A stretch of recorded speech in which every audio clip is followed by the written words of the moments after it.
إن الحمد لله الأكرم الذي خلق لم يعلم فسبحانه لا يحصى امتنانه ولا باللسان ولا بالقلم.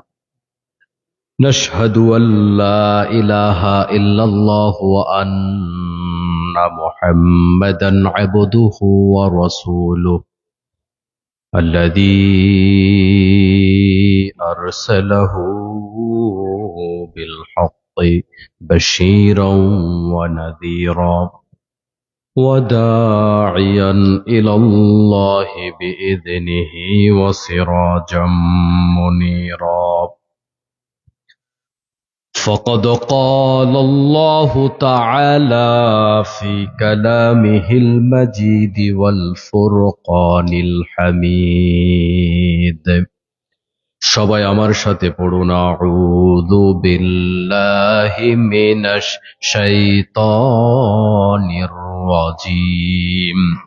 বিসমিল্লাহির রহমানির রহিম।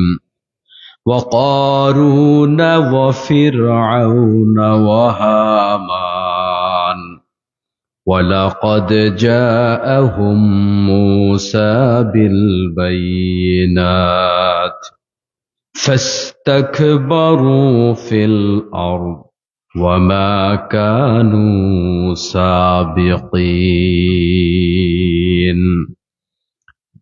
وقال النبي صلى الله عليه وسلم إن أبغض الرجال إلى الله ألد الخصيم أو كما قال عليه الصلاة والسلام إن الله وملائكته يصلون على النبي يا أيها الذين آمنوا صلوا عليه وسلموا تسليما. اللهم صل على محمد وعلى آل محمد كما صليت على إبراهيم وعلى آل إبراهيم إنك حميد مجيد. اللهم بارك على محمد وعلى آل محمد كما باركت على إبراهيم وعلى آل إبراهيم ইন্নাকা হামিদুম মাজিদ। উপস্থিত ঐতিহ্যবাহী নরসিংদী জেলার শিবপুর দুলালপুর এলাকার কাদিরচট এলিকজার জামে মসজিদ এর উদ্যোগে আয়োজিত 11তম বার্ষিক ইসলামী মহাসম্মেলনের স্বনামধন্য সভাপতি, আজকের মাহফিলের জনাব হযরত মাওলানা জনাব কাউসার আলম কনক, সভাপতি কাদিরচর এলিকজার জামে মসজিদ, পরিচালক কর্মসূচি অ্যাডাব ঢাকা। আল্লাহ তাআলা সম্মানিত সভাপতিকে কবুল করুন, আমিন। আজকের মাহফিলে প্রধান অতিথি হিসেবে উপস্থিত থাকার কথা জনাব মোহাম্মদ মুক্তার হোসেন মৃধা। তিনি অসুস্থ না, আল্লাহ তাআলা তিনাকে সুস্থ হায়াত দান করুন, সবাই বলি আমিন। আজকের মাহফিলে আমার পাশে বসে আছেন আপনাদের প্রিয় চেয়ারম্যান মহোদয়, আরো অনেক অতিথিবৃন্দ আমি দেখতে পাচ্ছি, অনেক নাম, সবার নাম নিচ্ছি না, সময় কম। আল্লাহ পাক সবাইকে কবুল করুন, আমিন। আমার আগে আলোচনা করেছেন হযরত মাওলানা আব্দুল লতিফ খান সাহেব, হযরত মাওলানা ওমর ফারুক সাহেব, হযরত মাওলানা আনোয়ার হোসেন আনসারী সাহেব। আল্লাহ সবাইকে কবুল করুন, আমিন। আলোচনার শুরুতে প্রাণ ভরে শুকরিয়া জানাই আমাদের মনিবের দরবারে, যে মনিব আমাদেরকে কোরআনের কথা বলার জন্য, শোনার জন্য সুন্দর পরিবেশ করে দিলেন। আপনারা কি খুশি হয়েছেন? থানায় গেছিলেন নাকি অনুমতির জন্য? চেয়ারম্যানের কাছে যাওয়া লাগে? এখন আর লাগে না। কোরআনুল কারীমের কথা বলবার জন্য অনুমতি নিতে হয় না। এটা কি ছোট ব্যাপার না বড় ব্যাপার? বিশাল সফলতা। আর যারা এটা করেছিল আমাদেরকে বাধ্য অনুমতি নিতে হবে, বলতে হবে। প্রিয় মুসলমান ভাইয়েরা, আল্লাহর শুকরিয়া করার আগে একটা মাসআলা বলি, শোনেন। আল্লাহ পাকের কালামের কথা বলার জন্য যদি কারোর অনুমতি লাগে, এই অনুমতি নেওয়ার মানে হলো সে আল্লাহর চাইতে বড়। তার মানে কি? আনা রব্বুকুমুল আলা। ফেরাউন যে বলছিল আমি বড় খোদা, আল্লাহর কথা বলতে তার অনুমতি লাগে। ওই ব্যক্তি মুসলমান না কাফের? ঈমান আছে? এটা বুঝার জন্য কি বড় এমএ পাস, মাওলানা, মুফতি, মুহাদ্দিস হওয়া লাগবে? সোজা কথা। আল্লাহর কথা বলতে যিনি এই আকাশ জমিন বানালেন তার কথা বলতে যার থেকে অনুমতি এনে লাগবে সে মানুষ হতে পারে না। আল্লাহ পাকের কাছে হৃদয়ের মণিকোঠা থেকে একেবারে আবেগ অনুভূতি জড়িয়ে রব্বে কারীমের শুকরিয়া জানাই সবাই। সবাই বলি আলহামদুলিল্লাহ। আবারও বলি আলহামদুলিল্লাহ। রব্বানা লাকাল হামদ হামদান কাসীরান তাইয়িবান মুবারাকান ফীহ। আমাদের প্রিয় নবীর প্রতি দরুদ এবং সালাম পড়ি। সবাই বলি সাল্লাল্লাহু আলাইহি ওয়াসাল্লাম। এবং সব শহীদদের জন্য আল্লাহর কাছে দোয়া করি, যুগে যুগে যাদের রক্তের বিনিময় ইসলাম প্রতিষ্ঠিত হয়েছে।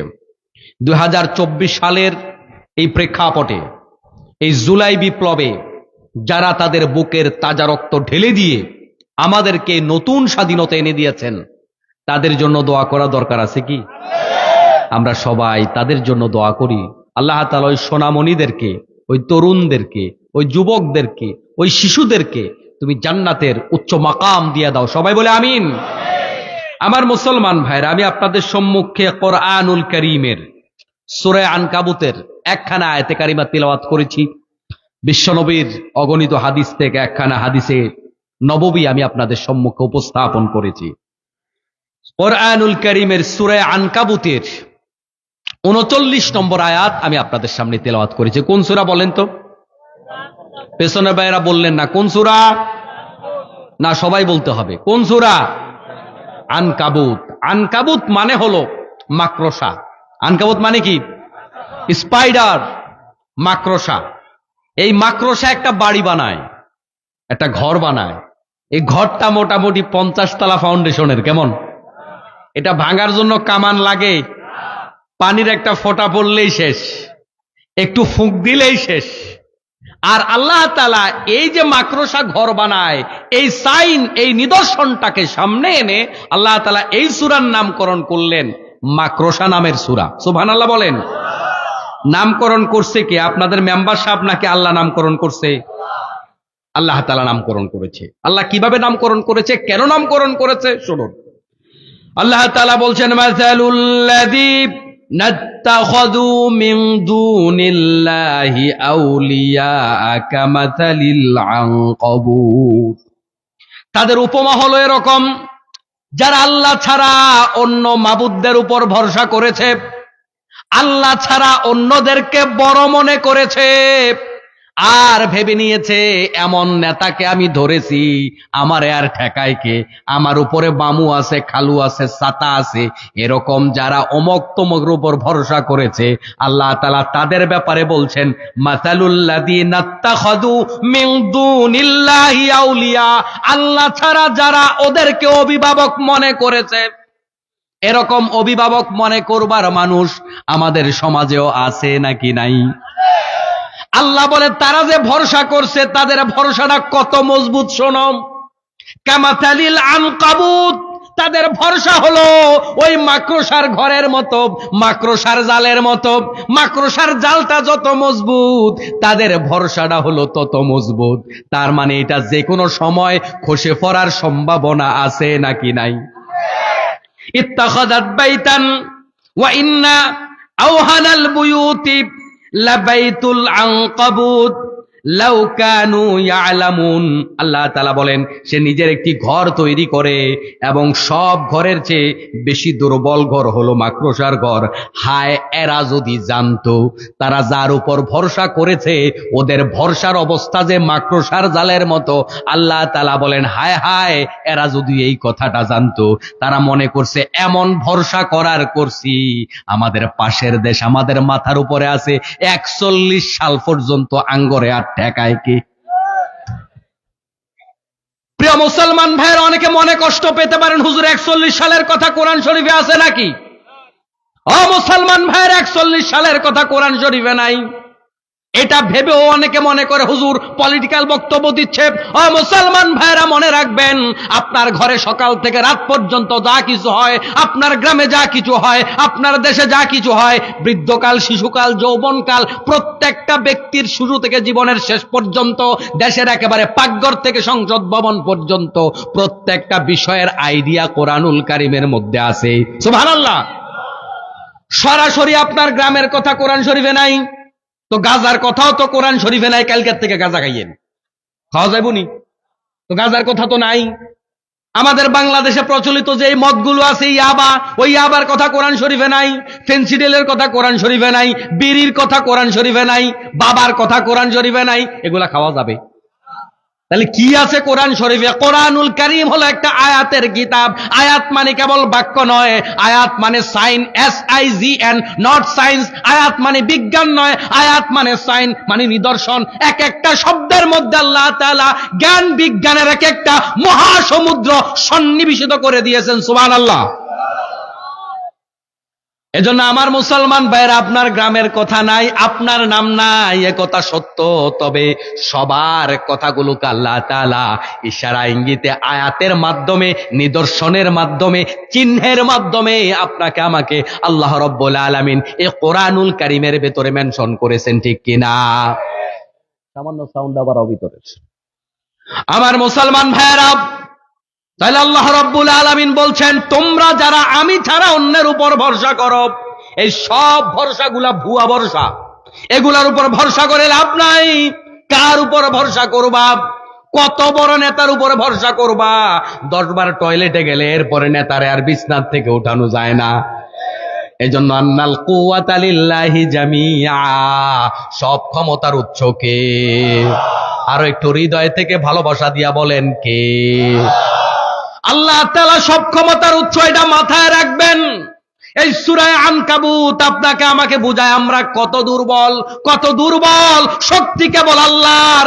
যদিও নেতারা ভোট পাওয়ার আশায় আপনাদের সামনে বলে সব ক্ষমতার উৎস জনগণ, বলে কিনা? আল্লাহ বলে আন্নাল কুওয়াতা লিল্লাহি জামিআ, সব ক্ষমতার উৎস আল্লাহ। আপনি বললেন সব ক্ষমতার উৎস জনগণ। এই দুইটা কথা মিলছে নাকি কন্ট্রাডিকশন হয়েছে? একটার সাথে আরেকটার তো একটা কি বলে সংঘর্ষ হলো। তাহলে কথা কি আমাদেরটা ঠিক না আল্লাহটা ঠিক? আল্লাহ বলে সব ক্ষমতার উৎস জনগণের নয়, সব ক্ষমতার উৎস আমি আল্লাহ তাআলা। আমি সবাইকে ক্ষমতা দেই, আমি চাইলে ক্ষমতায় বসাই, আবার আমি চাইলে ধাক্কা দিয়া ফালায়া দেই, ঠিক কি না? এজন্য পাক সাপ কইরা রেডি কইরা বসছে, একটু পরে খাবার খাবে। আল্লাহ কয় তোরে খাবারের সুযোগ তো দেব না। আল্লাহ রাব্বুল আলামিন যুগে যুগে খেয়াল করে দেখবেন, যত জালেমকে দুনিয়ার থেকে বিদায় করেছে, আল্লাহ চাইলে সম্মানের সাথেও বিদায় করতে পারত, কিন্তু আল্লাহ তাআলা সম্মানের সাথে বিদায় করলেন না। বিদায়টা এমন জিনিস দিয়া করলেন যেন বেইজ্জতিটা বেশি হয়। নমরুদকে আল্লাহ রাব্বুল আলামিন বিদায় করলেন মশা দিয়া। কেন আল্লাহ তাআলা সেনাবাহিনী দিয়া বিদায় করতে পারলেন না? শক্তিধর একটা মানুষ দিয়া বিদায় করতে পারলেন না? আল্লাহ তাআলা বনের জন্তু দিয়া, বড় বাঘ দিয়া, ভাল্লুক দিয়া, হাতি দিয়া বিদায় করতে পারলেন না? পারতেন। আবার বিদায় করলেন তো মশা দিয়া। তবে ওই মশাটাও সুস্থ মশা না, ওইটাও ছিল ল্যাংড়া মশা। আল্লাহ তাআলা বুঝায়, তুমি বুঝো, তুমি যে বলছো কয়দিন আগে সব ক্ষমতার উৎস জনগণ, ক্ষমতাটা টের পাও, তোমার ক্ষমতা কদ্দূর? ও মুসলমান ভাইরা, হৃদয়ের কান দিয়া কথা শুনতে হবে। আপনি চিন্তা করে দেখেন, আল্লাহ তারে কেন বড় জিনিস দিয়া হটাইলো না? হটাইছে একটা ল্যাংড়া মশা দিয়া। আল্লাহ বুঝাইলো তুই কত বড় ক্ষমতাধর, আমি আল্লাহ দেখায় দিলাম। আল্লাহ তাআলা এর মাধ্যমে গোটা পৃথিবীবাসীর কাছে একটা মেসেজ দিলেন, আমি ধ্বংস করবার জন্য তোমরা যে কোনো সেনাবাহিনী খুঁজে পাও না, তোমরা কোনো শত্রু খুঁজে পাও না, খেয়াল করতে পারো না, তবে মনে রাখবা তোমাদের চারপাশে আমার সেনাবাহিনী আছে। সুবহানাল্লাহ বলবেন না? আমাদের চারপাশে আল্লাহর সেনাবাহিনী আছে না নাই? এই যে আপনি নিঃশ্বাস নিচ্ছেন আর ছাড়ছেন, এই নিঃশ্বাস, এই বাতাস কার সেনাবাহিনী? এই নিঃশ্বাস ছাড়া আপনি চলতে পারেন না, এই বাতাস ছাড়া আপনি চলতে পারেন না। আবার যখন এটা 200 কিলোমিটার বেগে বয়ে যায়, মুহূর্তের মধ্যে দুনিয়াটা তামা তামা করে দেয়, তাহলে বোঝা যায় এই বাতাসের ভিতরে আছে জীবন, এই বাতাসের ভিতরেই আমাদের জন্য আছে মরণ। এই পানির মাধ্যমে আমরা জীবন পাই, পানির মাধ্যমে আল্লাহ তাআলা মানুষ তৈরি করেছেন, এই পানির অপর নাম জীবন। কিন্তু এই পানি যখন গত কয়দিন আগে ফেনীতে মাথার 5 ফিট উপর দিয়া গেল, তখন এই পানিটার নাম আর জীবন থাকলো না, পানিটার নাম হয়ে গেল মরণ। ঠিক কি না? আমার আপনার ডান পাশে ডানে বাঁয়ে এখনো মশা আছে না নাই? প্রত্যেক দিন মশারি টানাইয়া ঘুমায়। খেয়াল করেন, চিন্তা কি কখনো করছেন? যখন করোনা আসলো, করোনার ভয়ে আমরা কি করলাম? করোনার ভয়ে একজনের সাথে হাত মিলায় না, আরে করোনা ধরার সম্ভাবনা আছে। একজনে কবরে নামায় না, বাবা ছেলেরে ধরে না, ছেলে বাবারে ধরে না, করোনা নিয়ে আমারে ধরে। এই করোনার যে আপনি ভয় পাইলেন যে করোনায় মানুষ মারা যায়, আপনি ভয় পাইলেন না? আপনার কি এখন নমরুদের কথা মনে পড়লো না? দৈনিক যে মশারি টানান, আপনার কি বুঝে আসছে না? আরে এই মশাই তো সেই মশা, যেই মশা নমরুদের হটাইছে। কি মনে করেন? দৈনিক মশারি টানান, কিন্তু মশার কথা ভাবেন না। এখানেও আমার আপনার জন্য শিক্ষা। এই মশা আপনাকে মেসেজ দেয় কানের কাছে আওয়াজ দিয়ে, আমি কিন্তু আছি, আমি আপনাদের হাসির খোরাক দিচ্ছি না। আসলেই তো ভাবার দরকার। আমার মুসলমান ভাইয়েরা, আপনার আমার ডানে বাঁয়ে সব সিসি ক্যামেরা লাগানো আছে। ওই সিসি ক্যামেরা গুলাকে আপনি দেখেন না, আপনি দেখবেন কেমনে? আল্লাহ তাআলা আপনাকে আমাকে তো অনেক কম জ্ঞান দিয়েছে। ওয়ামা উতিতুম মিনাল ইলমি ইল্লা কলিলা। আল্লাহ তাআলা বলেন, বান্দা আমি তোমাদেরকে কোনো জ্ঞানই দেই নাই। আপনি আপনারে বিজ্ঞানী মনে করেন, মহাজ্ঞানী মনে করেন, মহাপণ্ডিত মনে করেন, আল্লাহ কহে বান্দা তোর কোনো জ্ঞানই দেই নাই ইল্লা কলিলা। তবে হ্যাঁ দিছি যে এটা বড় সামান্য। ওই সামান্য জ্ঞান দিয়া তো আপনি সঠিকটা দেখেন না। আপনার চোখ আপনার সাথে মিথ্যা কথা বলে, আপনার কান আপনার সাথে মিথ্যা কথা বলে। এজন্য নির্ভরযোগ্য জ্ঞান যদি পেতে হয়, আল্লাহর কোরআনের কাছে আসতে হবে। আল্লাহর কোরআন ছাড়া নির্ভরযোগ্য জ্ঞান পাওয়া যাবে। কিভাবে মিথ্যা কথা বলে? আচ্ছা, আপনি চোখে যা দেখছেন, একটু আকাশের দিকে তাকায় দেখেন। আমরা আজকে আসার সময় চাঁদ দেখলাম, চাঁদের দিকে আপনি একটু তাকান, সূর্যের দিকে একটু তাকান। চাঁদটা, সূর্যটা আপনার কাছে কত বড় মনে হয়? হাত দিয়ে দেখান তো, চাঁদ কত বড় দেখান তো দেখি। এই যে চাচা দেখাইছি, এত বড়। আচ্ছা, চাঁদ কি এত বড়? এই আধুনিক যুগে এসে আপনি যদি বলেন চাঁদ এত বড়, এটা কি বিশ্বাস করার কথা? কিন্তু আপনার চোখ আরেকজনের চোখ না, কিন্তু আপনার চোখ আপনার নিজের সাথে ডাহা মিথ্যা কথা কইল যে চাঁদ এত বড়। আমার মুসলমান ভাইয়েরা, আপনি সূর্যটাকে এতটুকু দেখছেন, কিন্তু সূর্য পৃথিবী থেকে 13 লক্ষ গুণ বড়। কিন্তু আপনার চোখ বলতেছে না 13 লক্ষ গুণ বড় না, সূর্যের সাইজ সর্বোচ্চ 2 হাত। আমার মুসলমান ভাইরা, 5 জন একসাথে খাইতে বসছেন, সবাই বলতেছে আজকের খাবার সেই মজা হইছে, সেই স্বাদ হইছে। কিন্তু আপনি বলতেছেন ভাই খাবারটা তিতা আর তিতা। আসলে খাবার তিতা না, কিন্তু আপনার দেহে জ্বর আসছে, আপনার গায়ে জ্বর আসছে, আপনার জিহবা আপনার সাথে কাঁচা মিছা কথা কইছে। সবাই বলে মজা হয়েছে, আপনি কোন তিতা? আপনার কথা কি সঠিক? আপনার জিহবা আপনার সাথে মিথ্যা কথা বলে, আপনার চোখ আপনার সাথে মিথ্যা কথা বলে, আপনার কান আপনার সাথে মিথ্যা কথা বলে। আপনার একজনে কয় আব্বাস, আপনি শুনছেন গাব গাছ। এরকম হয় না? এর দ্বারা বোঝা যায় প্রিয় ভাইরা আমার, অথেন্টিক জ্ঞান পেতে হবে আল্লাহর ওহী থেকে, আল্লাহ পাকের কাছ থেকে অথেন্টিক জ্ঞান অর্জন করতে হবে। ও মুসলমান ভাইরা, তাহলে সূরা আনকাবুত যে আল্লাহ তাআলা নামকরণ করলেন, আল্লাহ বান্দাদেরকে বোঝায়, ও বাংলার জমিনের মুসলমানেরা, ভরসা করতে হবে কেবলমাত্র আল্লাহর উপর। কার উপর? আল্লাহ ছাড়া কারোর উপর ভরসা করে লাভ নাই। তোমাকে আল্লাহ তাআলা 24 ঘন্টা সিসি ক্যামেরার আওতাধীন রেখেছেন। এখন দেখবেন এক ধরনের সিসি ক্যামেরা বের হয়েছে, বোতামের মতো এখানে লাগায় রাখা যায়। আপনার এখানে যে সিসি ক্যামেরা লাগানো আছে, আশপাশের কেউ টের পাবে না। মানুষের বানানো সিসি ক্যামেরা যদি লুকায় রাখা যায়, তাহলে আল্লাহর বানানো সিসি ক্যামেরা আপনার এই কানা চোখ দিয়া দেখবেন, এটা কেমনে ভাবেন? ও মুসলমান ভাইয়েরা, আপনার আশপাশে যে গাছপালাগুলো আছে তারা আপনাকে দেখছে। এই বায়ুমণ্ডলের মধ্যে কোটি কোটি প্রাণী উড়ে বেড়াচ্ছে, কোটি কোটি জীবাণু উড়ে বেড়াচ্ছে, তাদেরকে আপনি দেখতে পাচ্ছেন না, কিন্তু তারা আপনাকে দেখতে পাচ্ছে। আপনি কি মনে করেছেন কয়জন সেনাবাহিনী দরকার? ডানে বায়ে সামনে পিছনে আল্লাহর সেনাবাহিনী। আপনি যেই মাটিতে বসে আছেন, এই মাটি তো সেই মাটি যেই মাটি অতীতে অনেক জালেমকে এরকম গ্রাস করে তার ভিতরে ঢুকিয়ে ফেলেছিল।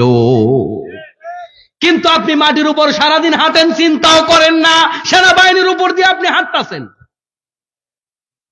আপনি যে মহাশূন্যের দিকে দৈনিক তাকান, আকাশের দিকে তাকান, এই আকাশ থেকে পাথর মেরে মেরে কত জনপদকে আল্লাহ তাআলা ধ্বংস করেছে। আমার মুসলমান ভাইয়েরা, এই সূরা আনকাবুত আমাদেরকে শিক্ষা দিল সব ক্ষমতার উৎস একজন, তিনি কে? আমার মুসলমান ভাইয়েরা, আল্লাহ রাব্বুল আলামিন বলেন ওয়া কারুন ওয়া ফিরআউন ওয়া হামান।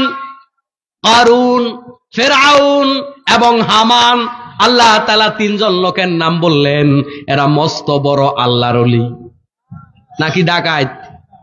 সবাই বলেন কি? যারা ডাকাত বলতে বললেন না, আপনাদেরকে আত্মীয়তার সম্পর্ক আছে নাকি?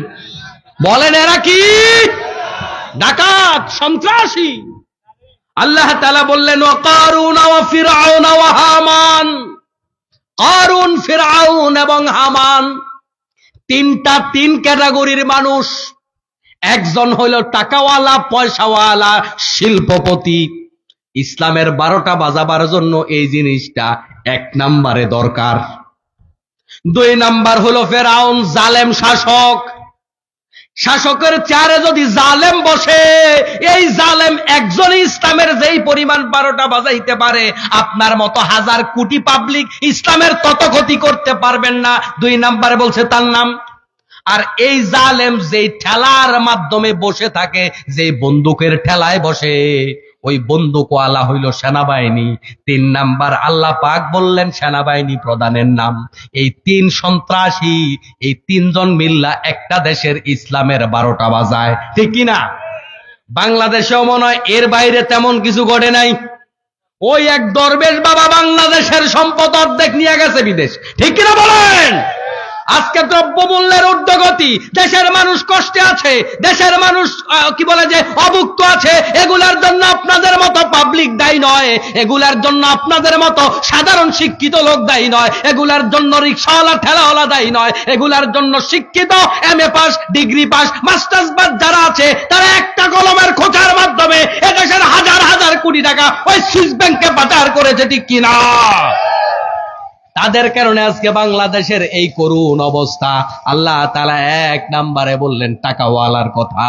এই টাকাওয়ালারা যুগে যুগে ইসলামের বিরুদ্ধে তাদের টাকাগুলা খরচ করেছে, কি করে নাই? 2 নাম্বার ফেরাউনের কথা বললেন, অনেক বড় সন্ত্রাসী ফেরাউন। আমার মুসলমান ভাইয়েরা, এখন এই 3 জনের নাম যদি আপনি এভাবে পড়তে থাকেন, ফেরাউন ফেরাউন ফেরাউন জিকির করেন, সওয়াব আছে নাকি? ফেরাউনের নাম এখন কেউ আদর সোহাগ কইরা ভালোবাসা দিয়া নামটা রাখে নাকি? কেউ? কোন হিন্দু ভাইরা ফেরাউনের নাম রাখে? মধ্য খ্রিস্টান কেউ রাখে না। কিন্তু আমার মুসলমান ভাইরা যখন এই 3টা নাম আল্লাহ পাকের কালামের ভিতরে ঢুকে গেল, এখন আপনি আয়াত হিসাবে তিলাওয়াত করবেন, এর মধ্যেও আল্লাহ তাআলা আপনার জন্য সওয়াব রেখেছে, ঠিক কিনা? 3 জনের নাম বললেন ওয়ালাকাদ জাআহুম মূসা বিল বাইয়িনাত। আল্লাহ তাআলা বললেন মূসা আলাইহিস সালাম আসলো বাইয়িনাত নিয়ে, মূসা আলাইহিস সালাম আসলো দলিল নিয়ে। খেয়াল করুন মন দিয়া কথা। প্রথম জনের কাছে আছে টাকা, 2 নাম্বার জনের কাছে আছে ক্ষমতা, 3 নাম্বার জনের কাছে আছে অস্ত্র শস্ত্র। আর মূসা আলাইহিস সালাম হাজির হইছে তাদের 3 জনের কাছে বাইয়িনাত নিয়ে, দলিল নিয়ে। কি নিয়ে? তাহলে তাদের সাথে মূসা আলাইহিস সালামেরটা কি মিললো? একজন টাকা নিয়ে হাজির, শিল্পপতি, একজন ক্ষমতাধর, ক্ষমতা নিয়ে হাজির, আর একজন আসলো অস্ত্র শস্ত্র লইয়া, বন্দুক লইয়া। কিন্তু মূসা আলাইহিস সালাম হাজির বন্দুক লইয়াও হয় নাই, ক্ষমতাও নাই, টাকা পয়সাও নাই। মূসা আলাইহিস সালাম হাজির হইছে দলিল নিয়ে। আমার মুসলমান ভাইয়েরা, এরা 3 জন মিলে দলিলের বিপক্ষে দাঁড়ালো, আর মূসা আলাইহিস সালাম খালি দলিল নিয়ে আসলো। নবীরা কখনো চাপাবাজির জোরে নবুয়ত দাবি করে না, তারা আল্লাহ পাকের পক্ষ থেকে দলিল নিয়ে হাজির হয়। নবীরা আল্লাহ রাব্বুল আলামিনের কাছ থেকে জাতির নিকল দলিল পেশ করে। নবীরা বন্দুক দিয়া জমিনটাকে জয় করে নাই, নবীরা ক্ষমতা দিয়া জমিনটাকে জয় করে নাই, নবীরা জমিনটাকে জয় করেছে দলিল, প্রমাণ এবং যুক্তি দিয়া, ঠিক কিনা? এজন্য যুগে যুগে যারা ইসলাম ওয়ালা তারা যুক্তি পেশ করে, যুগে যুগে যারা ইসলাম ওয়ালা তারা আয়াত পেশ করে, যুগে যুগে যারা ইসলাম ওয়ালা তারা হাদিস পেশ করে। আর আয়াত হাদিস যুক্তির কাছে হার মেনে যারা ক্ষমতাওয়ালা তারা হাজার হাজার আলেমদেরকে ওই ক্ষমতার জোরে, টাকার জোরে, বন্দুকের জোরে তারা আলেমদেরকে খুন করে, ঠিক কিনা? একই ঘটনা মূসা আলাইহিস সালামের সাথেও হয়েছিল। তারা মূসা আলাইহিস সালামকে আদর আপ্যায়ন করেছিল নাকি খুন করার চেষ্টা করেছিল? আল্লাহ রাব্বুল আলামিন তারপরে বলেন ফাস্তাকবারু ফিল আরদ। মূসা আলাইহিস সালাম যখন দলিল নিয়ে গেল তারা জমিনের মধ্যে অহংকার করলো। আরে মিয়া, কোন জায়গাতে কিতাব একটা লই আইছো? তোমার কিতাব তোমার কাছেই রাখো, আমাদের কাছে আছে টাকা, আমাদের কাছে আছে পয়সা, আমাদের কাছে আছে ক্ষমতা। আল্লাহ বলেন তাদের কাছে দলিল নিয়ে যাওয়ার পরে তারা অহংকার করলো। ওয়ামা কানু সাবিকিন, এই অহংকার তাদেরকে আল্লাহর আযাব থেকে ফিরিয়ে রাখতে পারেনি। তারা অগ্রগামী হতে পারেনি, তারা ওভারকাম করতে পারেনি। মুফাসসিরিন কিরাম সাবিকিনের ব্যাখ্যা করেছেন তাদের যে ক্ষমতা, তাদের যে পাওয়ার আছে, ওই পাওয়ার দিয়া তারা আল্লাহর আযাবকে ঠেকাইতে পারেনি। আমার মুসলমান ভাইয়েরা, যুগে যুগে জালেম শাসক যারা ছিল তারা নবীদেরকে টিটকারি মাইরা মাইরা বলতো, পারলে দেখি আকাশ থেকে আযাব নামাও। ও মুসলমান ভাইয়েরা, বড় পরিতাপের বিষয়, আফসোসের বিষয়, বাংলাদেশের আলেমদেরকে যখন ওই জুনায়েদ বাবুনগরী, আল্লামা মামুনুল হক সহ, ডাক্তার শফিকুর রহমান সাহেব সহ আরো বড় বড় আল্লামাদেরকে যখন ওই জেলখানায় ঢুকিয়েছিল, তাদেরকে যখন মেরে মেরে হাড়গোড় ভেঙেছিল, তারা তখন আল্লাহর নাম বলে বলে চিৎকার করত, তখন বাংলাদেশের ওই ভারতপন্থী পুলিশেরাও বলেছে পারলে আল্লাহর আযাব নামায় আনো। ও মুসলমান ভাইয়ের, আল্লাহ রব্বুল আলামিন ধৈর্যশীল, আল্লাহর চাইতে ধৈর্যশীল আর কেউ না। যুগে যুগে আল্লাহ তাআলা ধৈর্য ধারণ করেন, আর আল্লাহর ধৈর্য দেখে জালেমরা মনে করে আল্লাহ কিচ্ছু করতে পারে না, তারা তখন আস্তে আস্তে দাম্ভিক হতে শুরু করে। কিন্তু আল্লাহ তাআলা এই সুযোগটা দেয় বান্দা যেন ক্ষমা চাইয়া তাওবা করে আল্লাহর কাছে ফিরে আসে। কিন্তু যখন বান্দা আল্লাহর কাছে ফিরে না আসে, আল্লাহ তাআলা 1 2 3 4 5 এভাবে সুযোগ দিতে থাকেন। কিন্তু এই সীমা লঙ্ঘনটা যখন তারা করে ফেলে, নির্দিষ্ট সীমা যখন তারা অতিক্রম করে ফেলে, তখন রব্বুল আলামিন আসমান থেকে ফয়সালা নাজিল করে, ঠিক কি না? আমার মুসলমান ভাইরা, আল্লাহ রব্বুল আলামিন তারপরে বললেন ফাকুল্লা আখাযনা বিদামবিম বিহ। আল্লাহ রব্বুল আলামিন বললেন তাদেরকে আল্লাহ তাআলা পাকড়াও করলো, তাদের গুনাহের কারণে, তাদের পাপের কারণে তাদেরকে গ্রেফতার করা হলো। বিদামবিহি, তাদের পাপের কারণে গ্রেফতার করলো। ফামিনহুম মান আরসালনা আলাইহি হাসিবা ওয়া মিনহুম মান আখাযাতহু সাইহাতা ওয়া মিনহুম মান ফাসাফনা বিহিল আরদা ওয়া মিনহুম মান আগরাকনা ওয়া মা কানাল্লাহু লিয়াযলিমাহুম ওয়ালাকিন কানু আনফুসাহুম ইয়াযলিমুন। আল্লাহ তাআলা বলেন এই পাপের কারণে তাদের গ্রেফতার করার পরে বিভিন্ন মাপে তাদেরকে সাজা দিয়েছি, তাদেরকে বিভিন্ন ভাবে আমি আল্লাহ তাআলা পাকড়াও করেছি। 1 নাম্বার, আকাশ থেকে পাথরের বৃষ্টি বর্ষণ করেছি, পাথর মেরে মেরে তাদেরকে আমি আল্লাহ তাআলা খুন করেছিলাম। 2 নাম্বার, আল্লাহ রব্বুল আলামিন প্রচন্ড বিস্ফোরণের মাধ্যমে তাদেরকে দুনিয়া থেকে বিদায় করে দিয়েছি। 3 নাম্বার, ভূগর্ভে আল্লাহ তাআলা তাদেরকে আছাড় মেরে ভূগর্ভে তাদেরকে আল্লাহ তাআলা গেঁথে দিয়েছেন, কবর দিয়েছেন, গোটা জাতিকে আল্লাহ তাআলা মাটির সাথে মিশিয়ে দিয়েছেন তাদের পাপের কারণে। আমার মুসলমান ভাইয়েরা, এই যে আমরা উম্মতে মুহাম্মদী, শেষ জামানার নবীর উম্মত আমরা আছি, আমাদের উপর আল্লাহ তাআলা আযাব গজব কম দেয় কেন? একমাত্র কারণ হলো বিশ্ব নবী আমাদের জন্য দোয়া করেছেন। সুবহানাল্লাহ।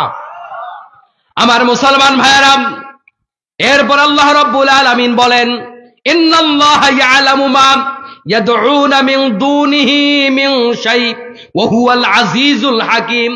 আল্লাহ তাআলা জানেন তারা আল্লাহ ছাড়া কাকে ডাকে, কাকে তারা ভালোবাসে, এই ব্যাপারে আল্লাহ তাআলা খুব ভালোভাবেই জানেন। আল্লাহ রব্বুল আলামিন সব কিছু দেখেন। তারা যে মাকড়সার জালের উপর ভরসা করেছে, এগুলা যে টিকবে না, আল্লাহ তাআলা সব কিছু পর্যবেক্ষণ করতেছেন।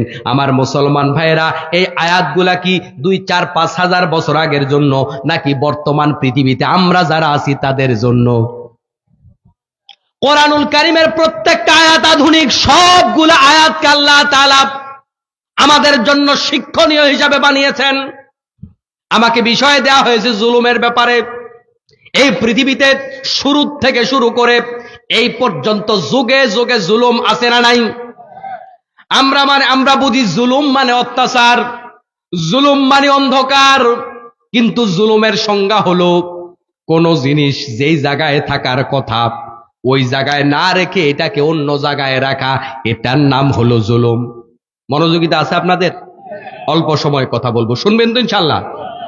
জুলুম কাকে বলে? জুলুম মানে হলো যেই জিনিস যেখানে থাকার কথা ওই জিনিস সেখানে না রেখে আরেক জায়গায় রাখা, এটার নাম হলো জুলুম।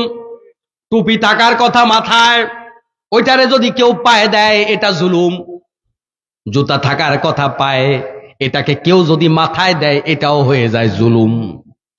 একজন লোক মেম্বারি করার যোগ্যতা রাখে, মোটেও চেয়ারম্যানি করার যোগ্যতা রাখে না, ওই ব্যক্তি যদি চেয়ারম্যানি ইলেকশনে খাড়ায় এটার নাম জুলুম। কোন ব্যক্তি বাংলায় রিডিং পড়তে পারে না, ওই ব্যক্তি যদি সংসদ সদস্য হয়ে যায় বুঝতে হবে এটার নাম জুলুম, কারণ এইটা হওয়ার মতো যোগ্যতা তার নাই। তাহলে সোজা কথা, জুলুম হইল যেই জিনিস যেখানে থাকার কথা সেই জিনিস সেখানে না রাখার নাম। যেই জিনিস যেখানে থাকার কথা সেটা ওই জায়গায় রাখবেন, এটাই হলো ইনসাফ। যে যতটুকু পাওয়ার কথা তারে ততটুকু দিবেন, এটার নাম হলো ইনসাফ। যে যতটুকু সম্মান পাবে তার চেয়ে বেশি সম্মান দিবেন, এটাও জুলুম। যে যতটুকু সম্মান পাবে তার চেয়ে কম দিবেন, এটাও জুলুম। যেই ব্যক্তি যতটুকু সম্পদ আপনার কাছে পাবে তার চেয়ে বেশি দিবেন, এটাও জুলুম। যেই ব্যক্তি আপনার কাছে, আপনার সন্তান আপনার কাছে সম্পদ পাবে, যা পাবে তার চাইতে কম দিলেন, এটাও জুলুম। আমাদের সমাজের মধ্যে দেখবেন সন্তানের প্রতি পিতামাতার অধিকার, এটা নিয়ে ওয়াজ খুব কম হয়। পিতামাতার প্রতি সন্তানের অধিকার, এই ওয়াজ আমাদের মধ্যে মোটামুটি সব জায়গায় চলে, ঠিক কি না? কিন্তু একটুখানি অন্তর্দৃষ্টি দিয়া দেখলে আপনি খেয়াল করবেন, আমার মনে হয় বাংলাদেশের ঘরগুলাতে অধিকাংশ জায়গায় বাবারাও সন্তানের উপরে জুলুম করে। বাবা মায়েরা সন্তানের উপরে জুলুম করে। এটা যে বাবা মায়ের জন্য হারাম আমরা জানিও না, মানিও না। মুসলমান ভাইরা, আপনি যদি বাবা হিসাবে এক সন্তানকে বেশি দেন, এক সন্তানকে কম দেন, হাসরের মাঠে আপনি জালেমের কাতারে দাঁড়াবেন। আমাদের সমাজের মানুষগুলো নিজের সন্তানের দুঃখ যতটা না বুঝে, পরের সন্তানের দুঃখ ততটা বুঝে না। নিজের মেয়ের দুঃখ যতটা না বুঝে, ছেলের বউয়ের দুঃখ মোটেও বুঝে না। হ্যাঁ, মিলছে নাকি? আপনাদের এলাকায় এগুলো আছে নাকি? নিজের মেয়ে সামান্য অসুস্থ দেখবেন হসপিটাল নিয়ে দৌড়, আর ছেলের বউ সকাল থেকে রাত পর্যন্ত কাম করতে করতে অসুস্থ হয়ে গেছে, এরপর তার দিকে কেউ তাকাবে না। আর যদি বলে বাবা আপনার ছেলে তো বাড়ি নাই, আমি তো অসুস্থ, আর শ্বশুর যদি আয়াত এটা পারে তাহলে সুন্দর করে তেলাওয়াত করে শোনায়া দেয়, বৌমা ইন্নাল্লাহা মা'আস সাবিরিন, ধৈর্য ধরো আল্লাহ ভালো করে দিব। কথা বুঝেন নাই? মাইয়ারে কিন্তু ওয়াজ করে না যে ধৈর্য ধরো আল্লাহ ভালো করে দিব, বৌমারে ওয়াজ ওইটা শোনায়। এটা কি ইনসাফ না জুলুম? মুসলমান ভাইরা, আল্লাহ রাব্বুল আলামিন বলেন ইন্নাল্লাহা ইয়ামুরু বিল আদলি ওয়াল ইহসান। আল্লাহ তাআলা তোমাদেরকে আদেশ করেছেন ন্যায় কায়েম করার জন্য। ন্যায় কায়েম করার জন্য যুগে যুগে প্রত্যেকটা নবী জমিনে এসেছে জুলুম বন্ধ করার জন্য আর ন্যায় কায়েম করার জন্য। আর এই ন্যায় কায়েমের কথা বলার কারণে হাজার হাজার নবীদেরকে তার গোত্রের লোকেরা খুন করেছে। নবীদেরকে খুন করে নাই? খুন করে নাই? কেন খুন করেছে? নবীদেরকে খুন করার অনেকগুলো কারণ কোরআনুল কারীমের মধ্যে আছে। ওমা নাকামু মিনহুম ইল্লা আইয়ুমিনু বিল্লাহিল আজিজিল হামিদ। তাদেরকে কেন খুন করা হলো? তারা মহাপরাক্রমশালী আল্লাহর উপর ঈমান এনেছে, ওই ঈমান আনার কারণে তাদেরকে খুন করা হয়েছে। অন্য আয়াতের মধ্যে বলা হয়েছে নবীরা জমিনের মধ্যে ইনসাফ কায়েম করতে চেয়েছে, ন্যায় কায়েম করতে চেয়েছে, এজন্য তাদেরকে খুন করা হয়েছে। আমার মুসলমান ভাইয়েরা, এর দ্বারা বোঝা যায় আজকের বাংলাদেশেও যদি আমরা ন্যায় বিচার কায়েম করতে চাই, আমাদেরকেও খুন করার হুমকি দেওয়ার সম্ভাবনা আছে নাকি নাই? এই 24 সালে যারা বৈষম্য বিরোধী আন্দোলন করেছে তারাও তো ন্যায় বিচার কায়েম করতে চেয়েছে। এই যে আমার আগের বক্তা বলে গেল, বাংলাদেশে আমরা ধরে নিলাম হিন্দু বৌদ্ধ খ্রিস্টান সবাই মিলে 5 থেকে 8% পর্যন্ত স্বাভাবিক নিয়মে যদি আমরা কোটা করে দেই, তারা যেন 8% কোটা, যোগ্যতা থাক আর না থাক তারা যেন 8% পায়, এটা হবে তাদের প্রতি ইনসাফ। এখন দেখা যায় বাংলাদেশের অধিকাংশ থানাগুলার ওসি হিন্দু নিয়োগ করে রেখেছে স্বৈরাচার। তাহলে এটা কি ইনসাফ হইল নাকি জুলুম হইল? আমার মুসলমান চাই ভাইয়েরা, আমাদের ঘর থেকে শুরু করে ওই সংসদ ভবন পর্যন্ত সব জায়গায় জুলুম জুলুম আর জুলুমে ভরা। অথচ আমরা মুসলমান দাবি করি ইসলাম এসেছে জমিনের মধ্যে শান্তি কায়েম করবার জন্য। আল্লাহ তাআলা কোরআনুল কারীম কেন দিয়েছেন আমাদেরকে? কোরআন কেন নাজিল করেছেন আল্লাহ তাআলা আমাদের উপরে? লিতুখরিজান নাসা মিনাজ জুলুমাতি ইলান নূর, জুলুম বন্ধ করে সেখানে আলোকিত পরিবেশ তৈরি করবে। এজন্য আল্লাহ তাআলা কোরআন দিয়েছে। কোরআন নাজিল হওয়ার কারণ হলো জুলুম বন্ধ করা। কে বলেছে? ঘুম আসছে নাকি আপনাদের? কে বলেছে? দেখি একটু আল্লাহর নামের তাকবীর দেন। নারে তাকবীর! আল কোরআনের আলো সংসদে জালো। একটু রাজনৈতিক স্লোগান হয়ে গেছে। কেমন? সংসদে আল্লাহর কোরআনের আলো জ্বালবার দরকার নাই? দরকার আছে। কিন্তু বান্দরেরা, এদের কিন্তু একটা কৌশল আছে। কয় হুজুর এগুলা পচা কাজ, এগুলা আপনারা কইরেন না, রাজনীতি এগুলা ভালো না। তো ভালো না ওই কাজ আপনি করেন কেন? আর এটা ভালো না কেন? আমাদের নবী কি মদিনা মুনাওয়ারায় হিজরত করার পরে 10 বছর রাষ্ট্রপ্রধান ছিল না? সবাই বলেন ছিল কিনা? যেই নবী মদিনার রাষ্ট্রপ্রধান ছিল, রাজনীতি করেই তো রাষ্ট্রপ্রধান ছিল, ওই রাজনীতি বাংলাদেশে পচা হলো কেন? এই রাজনীতি এখন বাংলাদেশে খারাপ হলো কেন? কারণ খারাপ লোকেরা রাজনীতিতে ঢুকেছে, আলেমরা রাজনীতিতে ঢুকে নাই। আলেমরা যদি রাজনীতিতে ঢুকতো তাহলে বাংলাদেশেও রাজনীতিরা ভালো কাজ হয়ে যেত। রাজনীতির মাধ্যমে মানুষের সেবা যেভাবে করা যায়, আর কোনোভাবে মানুষের সেবা এভাবে করা যায় না। কিন্তু এই রাজনীতি থেকে সুকৌশলে আলেমদেরকে দূরে রাখা হয়েছে। এখানে বড় বড় নেতারা আগে বসতো। আলহামদুলিল্লাহ, আমি চেয়ারম্যান সাহেবকে ধন্যবাদ দিছি যে আপনি জনগণের পালস বুঝছেন, 1 মিনিটে বক্তৃতা দিচ্ছেন। এত বিরক্ত আমাদেরকে তারা করতো। ওয়াজের মাঝখানে আইসা কয় চেয়ারম্যান সাহেব আইছে। ওয়াজের মাঝখানে চেয়ারম্যান কেন? চেয়ারম্যান কেন? আমার নবী বলেছে আমার পরে যদি মূসা আলাইহিস সালাম আসতো তাহলে আমার আনুগত্য করত। এই হাদিস প্রমাণ করে আল্লাহর নবীর হাদিস থেকে, আল্লাহর কোরআন থেকে যেই মঞ্চে কথা হবে, ওই মঞ্চে যদি কোন নবী আসে, ওই নবী আল্লাহর কোরআন থেকে কথা শুনবে। কিসের চেয়ারম্যান মিয়া? কিসের এমপি? অসম্মান করে কথাটা বলছি না, কোরআনের মর্যাদা আপনি বুঝার চেষ্টা করেন। কোরআনের কথা চলে, এর মাঝখানে স্লোগান দিবে, কয় প্রধান অতিথি। ফাজলামির জায়গা পাও না মিয়া? ইমানটা আছে না নাই চিন্তা করো। কোরআনের আওয়াজ বন্ধ করে তুমি তোমার সভাপতির স্লোগান দিতেছো। ইমান আছে তোমার মিয়া? এই কথাগুলা বলবার মতো পরিবেশ ছিল না। গত বছর আমি সুনামগঞ্জে রাগ করে এক মাহফিল থেকে চলে আসছি। অনেকে একটু বিব্রত হয়েছেন, কিন্তু আমরাও তো মানুষ। এই সকাল থেকে রাত 10টা পর্যন্ত সফর করে গেলাম। যাওয়ার পরে স্টেজে কথা বলা শুরু করছি। প্রধান অতিথি আসছে, আমার আলোচনা বন্ধ করে, আমার গোটা জীবনে আলোচনা বন্ধ করবার সুযোগ আমি দেই না। আমি বলি যে আমারে দেন আরো 1 ঘন্টা পরে, কিন্তু আমার ওয়াজের মাঝখানে আপনি অমুক তমুক দিবেন, এটা হবে না। আলোচনার মাঝখানে দিছে, আমিও আর কিছু কইলাম না, সহজ সরল মনে দিলাম দেন, একটু দূর থেকে আসছে মেহমান। এবার তাড়াতাড়ি ফুলের তোড়া দিয়া বরণ করা শুরু করছে, 15-20 মিনিট লাগাইয়া। ফুলের তোড়া দিয়া বরণ করা শেষে আলোচনার মাঝখানে কিন্তু এবার কয় হুজুর ওয়াজ করেন। আমি কয় আল্লাহুম্মা আমিন, মোনাজাত করে আমি সোজা চলে আসছি। ফাইজলামি পাইছেন মিয়া?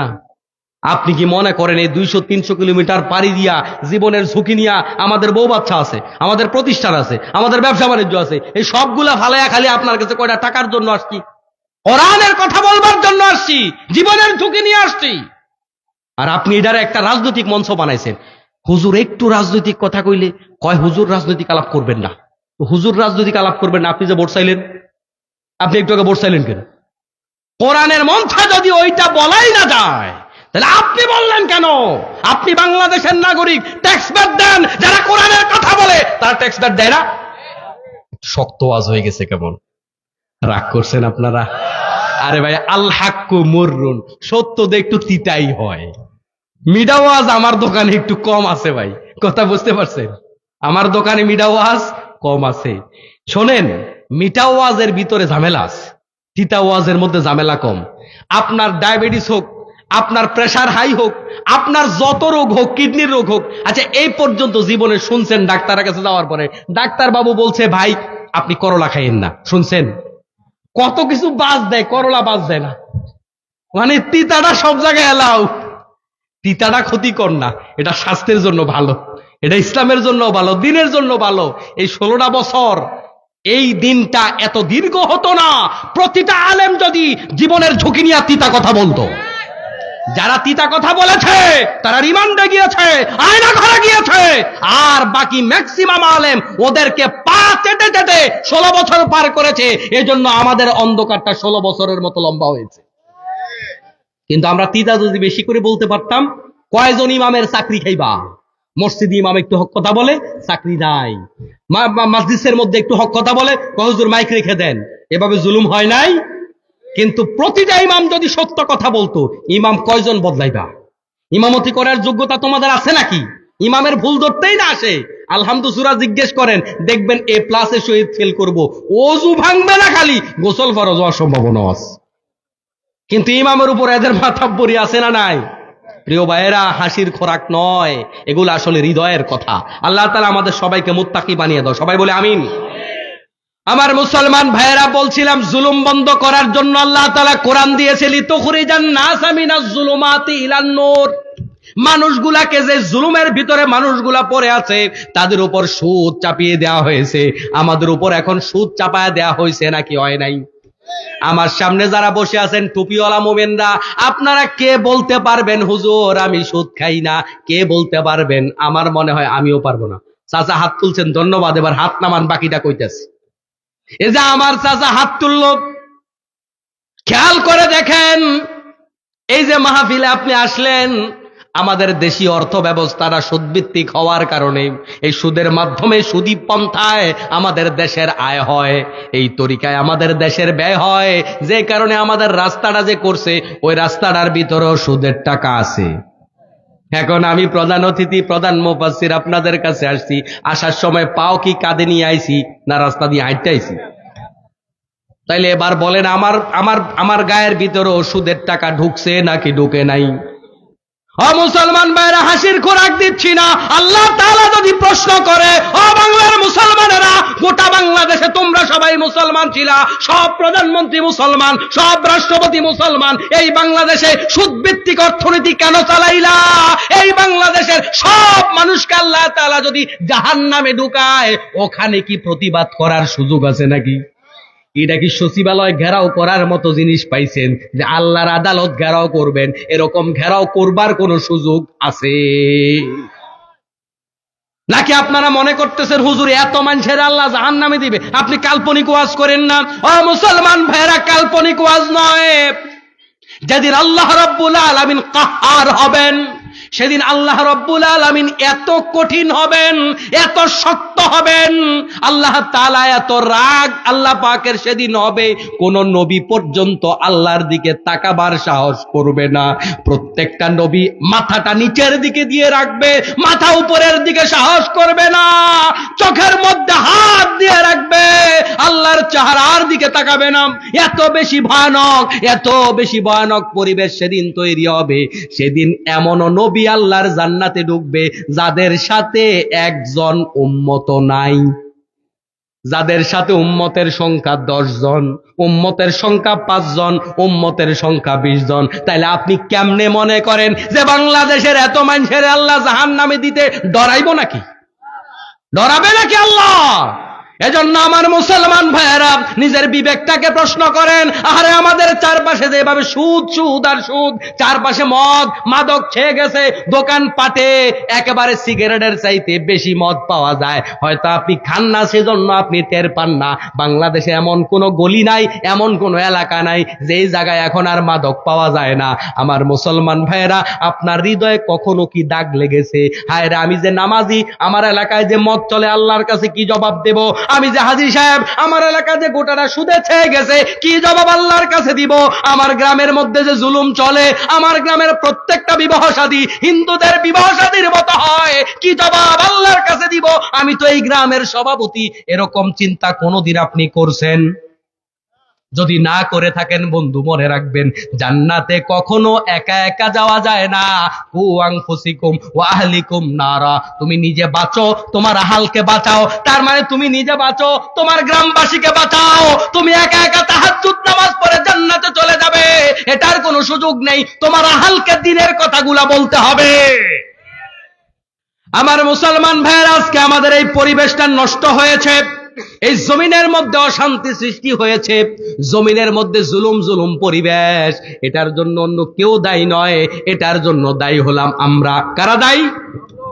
আল্লাহ তাআলা সূরা রুমের মধ্যে বলেন, যাহারাল ফাসাদু ফিল বাররি ওয়াল বাহরি বিমা কাসাবাত আইদিন নাস। আল্লাহ তাআলা বলেন, জলে স্থলে যত বিপর্যয় হচ্ছে সবগুলা তোমাদের নিজেদের হাতের কামাই। তোমাদের উপর যত বলা মুসিবত আসে এগুলা তোমাদের হাতের কামাই। তোমাদের উপর যে ঘূর্ণিঝড় আসে এগুলা তোমাদের হাতের কামাই। যে টর্নেডো আসে এগুলা তোমাদের হাতের কামাই। জলোচ্ছ্বাস আসে এগুলা তোমাদের হাতের কামাই। আজকে তোমাদের উপর জুলুম চলছে, এগুলাও তোমাদের হাতের কামাই। কারণ তোমরা 16 বছর ভোটাধিকার পাও নাই, কেউ কথা বলতে চাও নাই, সবাই চিন্তা করছো নিজের জান্ডা বাঁচাই। ঠিক কিনা? ঠিক কিনা? এখন তরুণরা যেভাবে জীবনের ঝুঁকি নিয়েছে, আমরা যদি সেভাবে জীবনের ঝুঁকি নিতে পারতাম, আল্লাহ পাকে অন্ধকার আরো আগে কাটিয়ে দিত। তবে স্পষ্ট প্রতিবাদ জানাতে চাই, যারা খুনিদের দোসর, স্বৈরাচারের সহযোগী, তাদেরকে এখন নতুন করে শপথ বাক্য পাঠ করাইয়া উপদেষ্টা বানানো হচ্ছে। আমরা তীব্র নিন্দা জানাই। এখনো শহীদের রক্ত শুকায়নি। এই শপথের মাধ্যমে শহীদের রক্তের সাথে চরম বেঈমানি করা হচ্ছে। ঠিক কিনা? বাংলার মুসলমানদেরকে সজীব থাকতে হবে, সচেতন থাকতে হবে। এই দেশটাকে বাঁচাবার জন্য, এদেশের আলেম ওলামাকে বাঁচাবার জন্য, এদেশের ইসলাম বাঁচাবার জন্য আবার যদি রক্ত দেওয়ার প্রয়োজন হয়, মাঠে দাঁড়ানোর প্রয়োজন হয়, বুলেট মুখে নেওয়ার প্রয়োজন হয়, তৌহিদি জনতাকে এই দেশ বাঁচাবার জন্য প্রস্তুত থাকতে হবে। রাগ করছেন আপনারা? শোনেন, জীবন দেওয়ার জন্য প্রস্তুত থাকলে আল্লাহ পাক আপনার জীবন বাঁচিয়ে দিবে। আর জীবন দেওয়ার জন্য যদি প্রস্তুত না হন, আল্লাহ পাক আপনার আমার জীবন কেড়ে নেবে। এটাই সূত্র, এটাই নিয়ম। এজন্য আমাদেরকে জীবন দিয়েছে কে? আর এই জীবন দিব কার জন্য? এদেশের মানুষ আইল ঠেলাঠেলি কত জীবন দিয়ে দেয়, আছে না নাই? আপনি আইল ঠেলাঠেলি করে জীবন দিলেন, লাভটা কি হলো? কোন লাভ হলো না। স্বামী স্ত্রী ঝগড়া করে একে অপরকে খুন করে ফেলে, কোনো লাভ হলো না। রাজনৈতিক দলের জন্য বাংলাদেশে গত 53 বছর যদি আপনি হিসাব করেন, কত হাজার খুন বাংলাদেশে রাজনৈতিকভাবে হয়েছে, এটার কোনো হিসাব নিকাশও নাই। বাংলাদেশে মানুষের জীবনটা হইল সব চাইতে সস্তা। এটা মূলার চাইতে সস্তা, বেগুনের চাইতে সস্তা। সবচেয়ে সস্তায় একটা জিনিস পাওয়া যায়, সেটা হইলো বাংলাদেশে মানুষের জীবন। ঠিক কিনা? এই যে বলেন আপনি, এতটা বছরে যারা আওয়ামী লীগ করে জীবন দিছে, বিএনপি করে জীবন দিছে, জাতীয় পার্টি করে জীবন দিছে, XYZ যে কোনো মানব রচিত আদর্শের জন্য জীবন দিছে, আপনারা বলেন তারা জান্নাতে চলে গেছে? বলেন জান্নাতে চলে গেছে? আল্লাহ যখন প্রশ্ন করবে, বান্দা আমি তোরে জীবন দিলাম, তোরে কেন জীবন দিয়েছিলাম? জীবন দেওয়ার কারণ হলো বিআমওয়ালিকুম ওয়া আনফুসিকুম যালিকুম খায়রুল লাকুম ইন কুনতুম তা'লামুন। ও বান্দা, তোরে তো আমি আল্লাহ জীবন দিয়েছি, তোরে জীবনটা, তোর এই সম্পদগুলো আমার পথে বিলিয়ে দিবি। জীবন তো দিয়েছি আমার পথে দেওয়ার জন্য। শেখ মুজিবের জন্য জীবন দিতে তোরে তো আমি আল্লাহ তাআলা জীবন দেই নাই। তোর জীবনের মালিক তো শেখ মুজিব না, তোর জীবনের মালিক মালিক তো জিয়াউর রহমান না, তোর জীবনের মালিক তো এরশাদ কাকু না, ওদের জন্য জীবনটা কেন দিলি? ও মুসলমান ভাইয়েরা, হৃদয় থেকে ঠান্ডা মাথায় ভেবে দেখুন, আল্লাহর কাছে আপনি কি জবাব দিবেন? কিন্তু এই জীবনটা যদি আল্লাহর কোরআনের জন্য দিতে পারতেন, এই জীবনটা দিবেন, সাথে সাথে আল্লাহ তাআলা আপনাকে তার ওই পরকালের জীবনীতে আল্লাহ পাক আপনাকে হায়াত দেবেন। আপনার রুহটাকে সবুজ পাখির ভিতরে ঢুকিয়ে আল্লাহ রাব্বুল আলামিন জান্নাতের ভিতরে ছেড়ে দেবেন। যারা নেককার ইমানদার তাদেরকে আল্লাহ রাব্বুল আলামিন কবরের মধ্যে ঘুমাতে দেবেন। কবরে ঘুমাও, বাসর ঘরের জামাই যেমন ঘুমায় কবরের মধ্যে তেমন ঘুমাও। কিন্তু যেই সমস্ত লোকেরা আল্লাহর জন্য শহীদ হয়ে যাবে তাদেরকে আল্লাহ পাক কবরে ঘুমাইতে দেবে না, তাদেরকে সোজাসুজি জান্নাতে ঢুকায়া দেওয়া হবে। সুবহানাল্লাহ। কোন দিনদার পরহেজগার মুত্তাকি আল্লাহর ওলিরা আল্লাহ সরাসরি জান্নাত দেবে না। জান্নাত হলো হাসরের মাঠ কায়েমের পরে। কথা কি বুঝেন? কিন্তু যারা শহীদ হবে, আল্লাহর জন্য জীবন দিবে, তাদের রূহটাকে আল্লাহ তাআলা সবুজ পাখির ভেতরে ঢুকিয়ে জান্নাতের মধ্যে ছেড়ে দেবে। তাহলে মরার সাথে সাথে যদি জান্নাত পেতে চাও, তাহলে আল্লাহর দ্বীনের পথে যুবকদেরকে জীবন দেওয়ার জন্য প্রস্তুত হতে হবে। জান্নাতে যাওয়ার সোজা রাস্তা একটা, সেটা হলো আল্লাহর দ্বীনের পথে জীবন দেয়া। জান্নাতে যাওয়ার সস্তা রাস্তা একটা, এই ছাড়া জান্নাতে যাওয়ার কোনো সহজ রাস্তা নাই, কারণ জান্নাতে যাওয়া বড় কঠিন। জিহাদের ময়দানে যাবে এক সাহাবী, যাওয়ার আগে খেজুর খাচ্ছে। আল্লাহর নবী জিহাদের ময়দানে যাওয়ার ফজিলত বর্ণনা করছে। সাহাবীকে যখন আল্লাহর নবী বললেন এই জিহাদের ময়দানে যারা যে শহীদ হয়ে যাবে কি পাবে, আল্লাহর নবী বললেন জান্নাত পেয়ে যাবে। ওই সাহাবী বললেন তাহলে আমি যে খেজুর খাচ্ছি, হাতে তো অনেকগুলা খেজুর, এই খেজুরগুলা খাইতে তো যথেষ্ট সময় লাগবে। খেজুরগুলা ফেলে দিলেন, জিহাদের ময়দানে চলে গেলেন, শহীদ হয়ে গেলেন। আল্লাহর নবী পরবর্তীতে তার লাশটাকে চিহ্নিত করে বললেন, ও আমার সাহাবীরা শুনে রাখো, এই সাহাবী খেজুরগুলা খেলো না, তার দেরি হয়ে যাবে জান্নাতে যেতে। আমি আল্লাহর নবী সাক্ষী দিচ্ছি, আমার এই সাহাবী জান্নাতের মধ্যে এখন জান্নাতি খেজুর খায়। সুবহানাল্লাহ বলবেন না? আমার মুসলমান ভাইয়েরা, এই পৃথিবীর মধ্যে আল্লাহ তাআলা কিছু সন্ত্রাসীদের নাম বললেন। এই যে হামান, কারুন এবং ফেরাউন, তারা তাদের সম্পদ, তারা তাদের সব কিছুকে এই জমিনে ব্যবহার করেছে ইসলামটাকে ধ্বংস করার জন্য। আল্লাহ তাআলা এই আয়াত দিয়ে বুঝায়, ও বাংলার জমিনের মুসলমানেরা, আমার সামনে যারা বসে আছেন তারা কেউ তো রাষ্ট্রপ্রধান নন, আমার সামনে যারা বসে আছেন কেউ প্রধানমন্ত্রী নন, কিন্তু মনে রাখবেন আপনি আপনার পরিবারের জন্য প্রধানমন্ত্রী। আপনি হয়তো মসজিদের সভাপতি, সেই জায়গাটার জন্য আপনি প্রধানমন্ত্রীর ভূমিকা আছেন। আপনি হয়তো গ্রামের সর্দার, ওই জায়গাটার জন্য আপনি প্রধানমন্ত্রীর ভূমিকা আছেন। আপনি একটা কোম্পানির এমডি, ওই জায়গার জন্য আপনি প্রধানমন্ত্রীর ভূমিকা আছেন।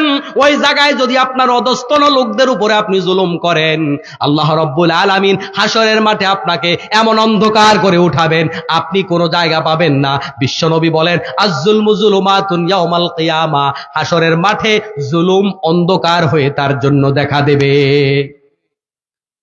আমার মুসলমান ভাইয়েরা, বিশ্বনবী সাল্লাল্লাহু আলাইহি ওয়াসাল্লাম বলেন, বুখারীর হাদিস, আন আনাস রাদিয়াল্লাহু তাআলা আনহু ইয়াকুলু قال رسول الله صلى الله عليه وسلم انصر اخاك ظالما او مظلوما। আনাস ইবনে মালিক রাদিয়াল্লাহু তাআলা আনহু বলেন, আল্লাহর নবী বলেন, তুমি তোমার ভাইকে সহযোগিতা করো, সাহায্য করো। ওই ব্যক্তি জালেম হোক আর মাজলুম হোক, তাকে সাহায্য করো।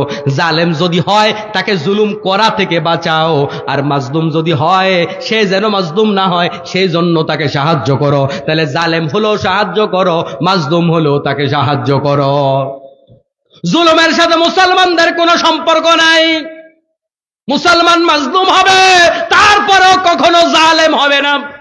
ও মুসলমান ভাইয়েরা, জালেম হওয়া মানে পরের হক নষ্ট করা। আপনি একটা কথা আপনার কাছে কেউ আমানত রেখেছে, আপনি আরেকজনের কাছে বলে দিয়েছেন, আপনি তার উপর জুলুম করলেন। একজন ব্যক্তি পেছনে অন্যায় কাজ করেছে, আপনি তার পেছনে গীবত করলেন, আপনি তার উপর জুলুম করেছেন। এই জুলুমগুলা হাসরের মাঠে এমন ভাবে আপনার জন্য কাল হয়ে দাঁড়াবে, আপনার গোটা জীবনের সবগুলা নেক আমল দিয়াও এই জুলুমগুলার থেকে পার পাওয়ার রাস্তা পাবেন না। এজন্য আমল যদি কমও করেন, মানুষের পেছনে গীবত শেকায়াত করা যাবে না, আইল ঠেলা যাবে না, পরনিন্দা করা যাবে না, হিংসা করা যাবে না, বিদ্বেষ করা যাবে না। আল্লাহর নবী সাল্লাল্লাহু আলাইহি ওয়াসাল্লাম কয়েকটা শ্রেণীর দোয়া কবুলের গ্যারান্টি দিয়েছেন। এর মধ্যে এক ব্যক্তি হলো, যেই ব্যক্তি মাজলুম হয়, বিশ্বনবী সাল্লাল্লাহু আলাইহি ওয়াসাল্লাম বলেন, মাজলুম ব্যক্তি এবং আল্লাহর মাঝে কোনো পর্দা থাকে না। মাজলুম ব্যক্তি দোয়া করার সাথে সাথেই আল্লাহ তাআলা কবুল করে নেয়। এজন্য কারোর বদদোয়া কামাই করবেন না।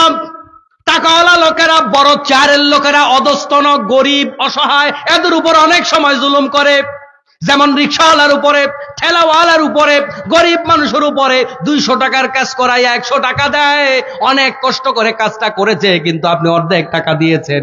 আপনাকে কিচ্ছু বলবার ক্ষমতা নাই। 2টা ফোঁটা চোখের পানি ছেড়ে যেই বদদোয়াটা আপনাকে দিয়েছে, ওই বদদোয়ার প্রতিদান পরকালে নয়, ওই বদদোয়ার প্রতিদান আল্লাহ তাআলা দুনিয়ার বুকে আপনারে দেখাইয়া তারপরে আল্লাহ আপনারে কবরে নেবে। 2টা জিনিসকে আল্লাহ তাআলা দুনিয়ায় না দেখাইয়া কবরে নেয় না। এক হলো যারা পিতামাতার অবাধ্য হয়, পিতামাতার সাথে বেয়াদবি করে, তাদেরকে আল্লাহ তাআলা দুনিয়ার সাজা না দিয়া কবরে নেয় না। কবরের সাজা তো বাকি আছে। আল্লাহর নবী বললেন, হুমা জান্নাতুকা ওয়া নারুকা, এই পিতামাতা তোমার জন্য জান্নাত, এই পিতামাতা তোমার জন্য জাহান্নাম। তার মানে আপনি যদি পিতামাতার সাথে অসদাচরণ করেন, আখিরাতে আপনার জান্নাত বরবাদ হয়ে যাবে, তবে দুনিয়াতেও মায়ের কিন্তু আপনি খাবেন। আর যদি কারোর উপর জুলুম করেন, ওই জুলুমের সাজা আল্লাহ আখিরাতেও দেবেই, দুনিয়াতেও দেবে। পৃথিবীতে একটা জালেম আপনি নাম বলতে পারবেন না যারে আল্লাহ দুনিয়াতে সাজা দেয় নাই। নাম বলেন, চিন্তা করে দেখেন, যে জুলুম করছে মানুষের উপরে কিন্তু আল্লাহ তারে সাজা দেয় নাই, এরকম জালেম একটার নামও আপনি বলতে পারবেন না। এর দ্বারা বোঝা যায় জুলুমের সাজা আল্লাহ দুনিয়াতেও দেয়, আখিরাতেও দেয়। ও মুসলমান ভাইয়েরা, আজকের মাহফিল থেকে শেষ শিক্ষাটা এটা নিয়ে যান, যতদিন বেঁচে থাকবো কোনোদিন কারোর উপরে জুলুম করব। 16 বছর ওরা জুলুম করছে, এখন সবগুলারে দইরা দইরা পাও কাইটটা দেব, হাত কাইটটা দিব নাকি? হ্যাঁ, এটা করবেন না। কারোর উপরে জুলুম করা যাবে না। ওরা চাঁদাবাজি করেছে, এখন আমি চাঁদাবাজি করব, এটা করবেন? চাঁদাবাজি করা জুলুম কিনা? জুলুম কিনা? একটা ভ্যানে করে একটা লোক সারাদিনে 300 টাকা কামাই করে, তার থেকে 200 টাকা নিয়ে আস। ঢাকা শহরে দেখতেছি। ও মুসলমান ভাইরা, কি জুলুমটা মানুষের উপর চলছে। এখন এতদিন সলিমুদ্দিন করছে, এখন কলিমুদ্দিন করে। এগুলার জন্য কি আমাদের শহীদেরা, ওই তরুণেরা জীবন দিয়েছিল? আমরা এই সমস্ত জুলুম মুক্ত বাংলাদেশ চাই। আপনারা চান কিনা দেখি? কারা কারা চান? দুটা হাত তুলে আল্লাহকে দেখান। নারে তাকবীর! আল কোরআনের আলো, আল হাদিসের আলো। আল্লাহ আমাদের হাতগুলা কবুল করো। এই জুলুম মুক্ত বাংলাদেশ হবে বেনামাজি দিয়া, ওই জুলুম মুক্ত বাংলাদেশ হবে চাঁদাবাজ দিয়া, ওই জুলুম মুক্ত বাংলাদেশ হবে যারা কোরআন হাদিস জানে না তাদেরকে দিয়া। ওই জুলুম মুক্ত বাংলাদেশ করতে হলে রাস্তায় একটা, সুখী সমৃদ্ধ বাংলাদেশ করতে হলে রাস্তায় একটা খোদা ভীরু, আল্লাহ ভীরু, আমানতদার, যিনি মানুষের ক্ষতি করতে পারে না, এমন শাসককে বাংলার প্রধানমন্ত্রী বানাতে হবে। আমরা 53 বছর দেখেছি, ডান দেখেছি, বাম দেখেছি, সামনে দেখেছি, পেছনে দেখেছি। সবাই আমাকে সোনার বাংলার কথা বলেছে, সুন্দর বাংলার কথা বলেছে, নিরাপদ বাংলার কথা বলেছে, ডিজিটাল বাংলার কথা বলেছে। এই বাংলাদেশ এখনো সুরের বাংলাদেশ রইয়া গেছে। ওটাকে ভালো করবার জন্য আমরা যাদেরকে পরীক্ষা করেছি 53 বছর, আর কয় বছর পরীক্ষা করবেন? আর কত বছর পরীক্ষা করবেন? আমরা নতুন কিছু দেখতে চাই।